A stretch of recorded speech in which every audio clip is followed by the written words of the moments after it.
Hi, everyone. Thank you for being here and listening to the Diet Diaries. Today's episode 199.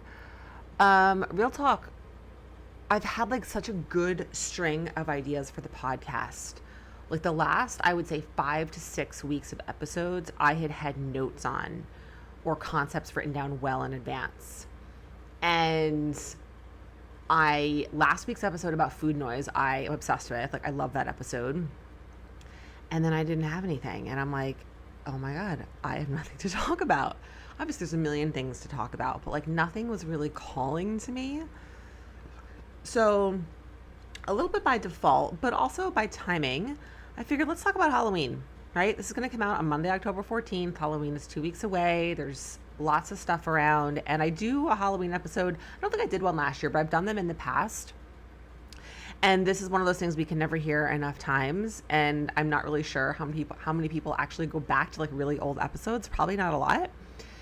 So let's repeat, because my old mentor used to say once is never. So we need to hear things, especially around this stuff, for lack of a better term, many, many, many, many, many, many, many, many, many, many times in order for it to really kind of click and sink in. And honestly, like, you're going to hear a lot of things about Halloween candy. And at this point, I think it's even less of like, oh, well, if you eat one little fun-sized Snickers bar, you have to burn off, 110 calories on the treadmill or whatever it is. Like, I think there's less of that out there now. I think it is still out there.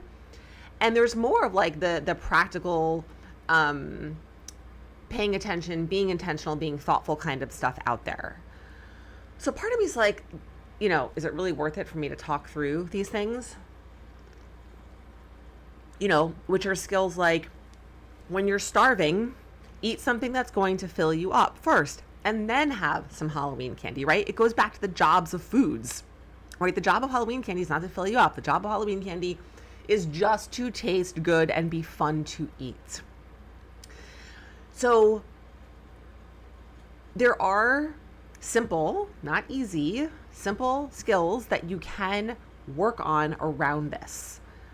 One is the jobs of foods, identifying that the job of Halloween candy is not to fill you up. So if you're hungry, don't eat Halloween candy. Eat something that's going to fill you up first, and then have some Halloween candy, right? When you're eating it, sit down at a table, pay attention to it. Don't be on your phone. Don't be like running through the kitchen, because you're not even going to realize that you ate it, and you'll get a little bit of enjoyment from it, but not as much as you could have. And then you're going to be a lot more likely to want more, right? Try not to stand in front of the cabinet eating it straight from the thing. Straight from like the, your kid's thing.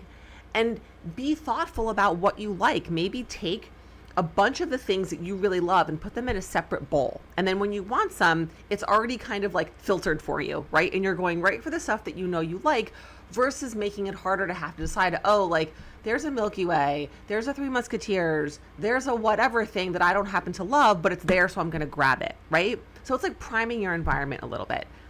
These are not new things. I've talked about these things before. You've heard other people talk about these things before.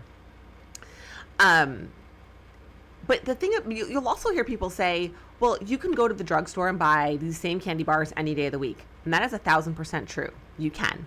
None of this candy is unique, and none of it is actually kind of seasonal, except for some things that maybe like the Reese's pumpkin shape, You can get this stuff anytime, but it is not the same experience. This is where I disagree with a lot of people out there. It is not the same experience as going to a convenience store and buying a full-size candy bar.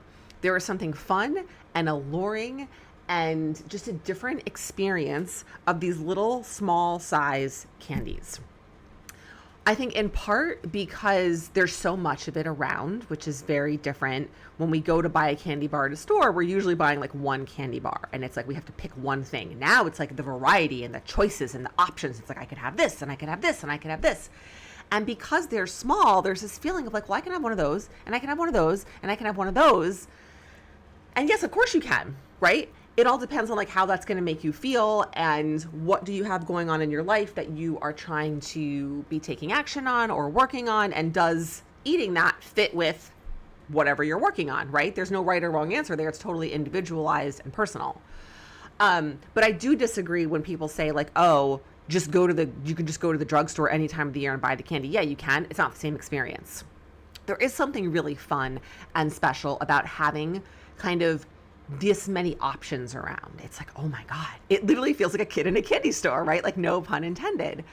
And there is something fun and special about that. And for some people, it's really overwhelming and scary because the feeling is, oh my God, I'm going to eat all of it. And for some people, it's like, well, I have to get rid of it. It cannot be in the house because I have no self-control.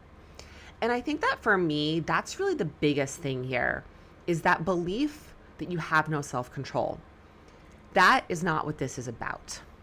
You are not lacking self-control. You are lacking skills that help you make thoughtful choices. Now, I will be totally honest with you and say that Halloween time is probably not the ideal time to really like throw yourself in and start mastering these skills. I'm not saying don't practice them. I'm not saying don't use them at all. All I'm saying is that for a lot of people, it might be easier to get rid of the Halloween candy afterwards because it's so overwhelming. And the way we learn to have those foods around is by having them around in small quantities. You don't learn to feel comfortable around a food by having it be all or nothing. Meaning, like, you don't learn, like with Halloween candy, you don't learn to eat candy by having your cabinet chock full of candy for weeks. And you also don't learn how to do it by having no candy in the house at all. Because each of those situations are extremes that lead us to extreme behavior. They're extreme situations that lead us to extreme behavior. And so if you feel like you need to not buy Halloween candy until the day of Halloween, go for it. Buy it the day of Halloween. And if you feel like you need to get rid of it or, really kind of like cull it down to like just the basics of maybe a few things that you want and what you want your kids to have, that's okay. Like, again, learning skills around food takes time, and it's a process, and it doesn't happen overnight. And doing it in extreme situations, and I would call Halloween an extreme situation, is really like not the ideal time. Again, that doesn't mean you can't try any skills at all. It just means that you might need some extra support. You might need extra boundaries or extra structure in place, which means having a lot less of that Halloween candy around. Because that brings me back to what I started to talk about here, is this idea of being out of control. And this is not just about Halloween candy, right? We feel out of control around many foods, easy to overeat foods, calorically dense foods. We don't feel out of control around chicken breast or broccoli or string beans or roasted veggies, right? We feel out of control around foods that are easy to overeat because they are designed as such, right? It all makes sense, which I hope helps you take a little bit of like a sigh of relief and realize that like it's not you. It's the way some of these foods are designed, the accessibility of these foods, and that we have no skills, right? We've been taught extreme behaviors, right? All or nothing. I either say fuck it and I eat all the Halloween candy and I binge it, or I say I'm not having any Halloween candy. I'm not allowed because once I have one, that's it. The Pandora's box is open and I can't stop myself. That's a shitty way to live. I've said this before in a bunch of social media posts. It sucks to eat so much cake you feel sick, and it equally sucks to not be able to eat any cake at all because you're terrified of it. Both of those suck. Same thing for the Halloween candy, same thing for the pizza, the chips, the ice cream, the desserts, whatever the foods are that you have trouble with, you are not out of control, you just don't have skills. And acknowledging that and giving yourself that self-compassion and that kindness and starting to change the narrative with which you talk to yourself is essential. So I wanted to take a little bit of a different spin on this Halloween episode this year. And as we're kind of coming into the thick of Halloween season, I hate that people call it spooky season and spell it SZN. I just cannot get behind that. It's just fucking Halloween. That's it. It's not spooky season. It's just Halloween. To notice the narrative that you have. What are the stories that you're telling yourself? And those stories are based on your lived experiences. But it also doesn't mean that the stories and the places where your brain is filling in the gaps is always true. So instead of saying to yourself, I can't have any Halloween candy around, I'm terrified because I'm out of control. What if you respond to that thought? We can't change the thought, we can change how we respond. So what if you respond by saying, I'm not out of control, I just haven't learned the skills yet. That is a much kinder way to speak to yourself. That's a much kinder way to walk into these situations so that you have some understanding of what's going on. It starts to dial down the guilt and the shame, because guilt and shame are not the same, right? Shame is when you really identify as being a person who's out of control, right? Where as guilt is like, oh shit, like I screwed up, I shouldn't have done that. It's more about the behavior itself, whereas shame is around like how you identify as a person, and both things can be true around food.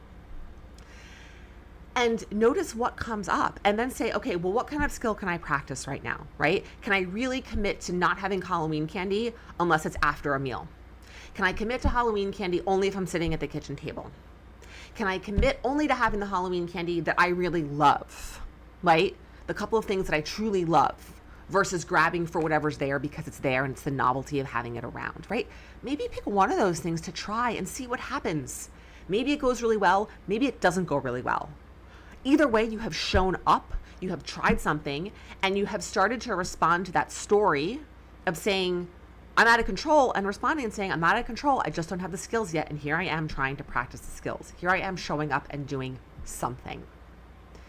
And I think that's really what I want to leave you with here is, yes, there's the practical skills, which I mentioned and which you're going to see people talk about, but then there's also the story, the language with which you are talking to yourself and how you are responding to the negative critical thoughts and the beliefs that you have about yourself.